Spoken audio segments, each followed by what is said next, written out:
Bantu bakithi saqhubeka nje ngokufundisana bakithi saqaqana incwadi kaKing Leopold II owayeqeqesha ama-missionaries ayeletha ivangeli esizweni esimnyama.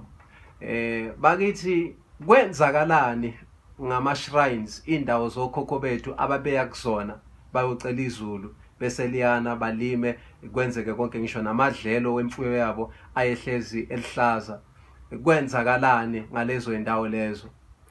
Bafike okhokho bethu base batshela ukuthi lezo indawo lezo zingamadimoni bangaphinde baye kuzona.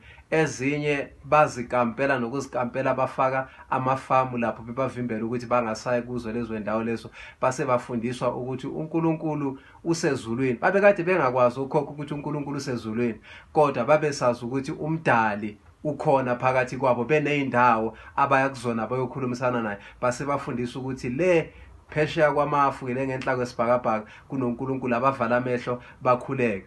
Yase yaqala ke lapha inkinga. Indlela bekade bephila ngazo zase ziphendulwa isystem, ngoba bakade bephila ngokulima nokufuya, kwashintsha indlela yabo yokuphila, and then lento yasiphendula isystem yafola under agriculture farming system.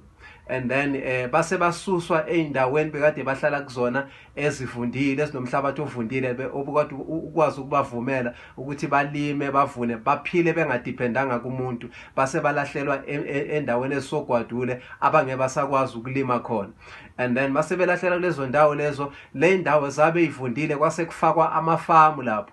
Kwafakwa amafamu kwase kuyaqalwa lento yokulima, kwase ku-introduce le system leya manje ukuthi ke sekuyalinywa emafamu yiba belungu, bese lento bayifaka kwi-grain marketing board bese bayahamba ke bayothenga bona laphayana. And then ila kusuke sokushintsha khona yonke into ke manje, ngoba sebahlelile ogwadule into azisenzeki ngalendlela bekade zenzeka ngakhona. Sebayalamba bese kuthiwa abavala amehlo babheke phezulu bakhulume nomdali phezulu ezulwini. Yangena lapho ke inhlupheko. Umbambe kwisiqephu esilandelayo.